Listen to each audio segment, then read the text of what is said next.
murashaxiinta kale Axmed Yoonis Juxa iyo Axmed Yuusuf Guruuje ayaa maanta waxa ay booyado biyo u direen degmooyin ka tirsan degmada Sabawanaag deegaanadaas oo ay soo food saareen biyo la'aan. ugu horreyn waxaa halkaasi ka hadlay gudoomiyaasha Xari Tuulo iyo odayaal ka soo jeeda deegaankaasi oo u mahadnaqay murashaxiintani. waxaan yidhaahdeen oo aanu halkan u taaganahay haddaanu odayaashii dhaqanka nahay waxaanu ku soo dhawaynaynaa labada musharax ee kala Axmed Yoonis Dage iyo Axmed Nuur Guruuje kuma qadheer soo maaha sidaa daraadeed halkan waxa taagan 42 booyadood oo ilaa xalay ilaa imiko ay booyadood ay dul taagan yihiin sidaa daraadeed waxa loo qaybinayaa booyadaha beesha Sabawanaag ee haraadan ayaa biyaha lagu soo dhow ayaa loo geynayaa biyahaas ma kuwii ugu horeeyay waa kuwii ugu horeeyay kuwii ugu dambeeyayna noqon maayaan waxaanu se ilaahay ka baryaynaa oo nu ka rajaynaynaa inuu ilaahay naga soo gaaro oo ilaahay raxmad khayr qabta ilaahayna siiyo waxaanu halkan u taaganahay biyaha ay soo bixiyeen nimanka labada nin musharaxiinta ee u sharaxan golaha deegaanka iyo golaha baarlamaanka nimankaasoo aanu soo xulay oo aan ahayn sidii kuwa hore iga geed ahaaye niman u qalmo oo aqoon u leh waxan ayaanu nimankaa maanta u soo dooranay ee iska buuxdii hore ma aha ninka la yidhaahdo Axmed Yoonis waa nin aqoon u leh dawladda hoose iyo dhaqankeeda imankana xogayag ninkaasi wuu ku ceeblayahay intii uu hayay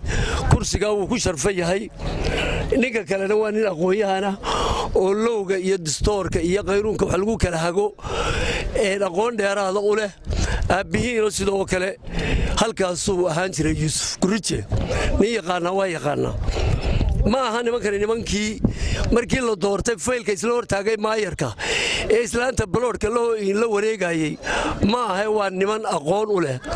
ilaahay waxaanu ka rajaynaynaa hadday meesha aanu u dooranayna anagu ilaahayna noola doorto inuu kuwii ku khayra ee dalka iyo dadka iyo diintaba wax ka tara ilaahay ka dhigo iyadoon maanta la dooranin bay qacdi ugu horeysaba oonka wax ka xumi ma jira ee oonka ay iyagu isu garteen inay isxilqaamaan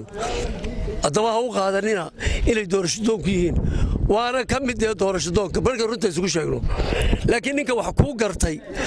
waxa weeyaan dee nin qaali Axmed Yuusuf Nuur Guruuje oo midna deegaanka yahay midna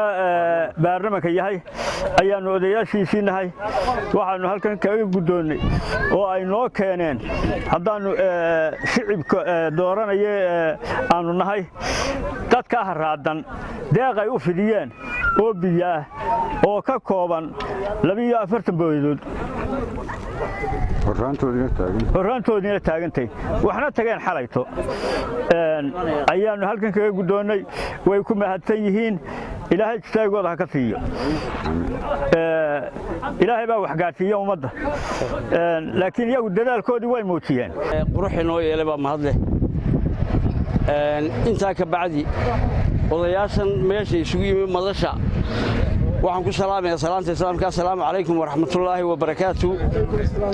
salaan kadib kolley hadalku ajantuu leeyahay looma yidhaahdo anigaa hadheen baa la yidhaahe dee anigu inaan hadalkaa hore taageera mooye hadalba nimankii hore sheegay nuxurkii meesha ku jira waxba ma hambaynoo odayaasha ayaanu ku taageernay sida ay sheegeen inamada musharaxiintaa iyo deeqdaa ay soo bixiyeen 42 booyadood sida ay ku sunteen degmada Sabawanaag haddii aanu nahay odayaashii ka soo jeeday waanu ka gudoomay deeqdaa labada aynan ee midna golaha deegaanka midna golaha baarlamaanka yahay sidoo kale murashax Axmed Yoonis Juxa oo ka hadlay biyo dhaansiga booyadaha ay u direen deegaanada ay soo food saareen biyo la'aantu ayaa waxa uu yidhi marka hore ilaahay baa mahad leh ilaaha muslimnimada iyo caafimaadka nabadgelyada suukan daraba mahad leh mar labaadka odayaasha reerka hayrtuulayaasha saxaafadda dhalinyaradan nagala qayb galayso gurmadka biyaha assalaamu calaykum waraxmatullaahi wabarakaatuh intaa ka bacdi maanta waxaynu ka qayb qaadanaynaa ololihii biyadhaanka deegaamada halkan waxa Sabawanaag halkan biyahan waxa diraya anigii Axmed Nuur Guruuje axmed yuusuf nuur waxa weeye guud ahaan booyadahaanu dirana waa 40 booyadood 42 booyadood waxay ka kooban yihiin deegaanka Sabawanaag oo deegaanada aad loogu haraaday ku jira waa gurmadkii u horeeyay aanu gaarsiino biidmillaahi tacaala haddii ilaahay roobina siiyana waa inaga furan yahay ilaahayna waxaanu ka baryaynaa in ilaahay roob degdegayna siiyo ilaahay inuu roobina siiyo gacan bani'aadan laguma dhergo ilaahay inuu roob degdegayna siiyo ilaahay ka baryaynaa mid baraka leh waa gurmadkii u horeeyay haddii ilaahay roob keeni waayana gurmadka waa isdaba gelinaynaa insha Allah Axmed Ismaaciil Cabdi telefishinka caalamiga ee RTN Hargeysa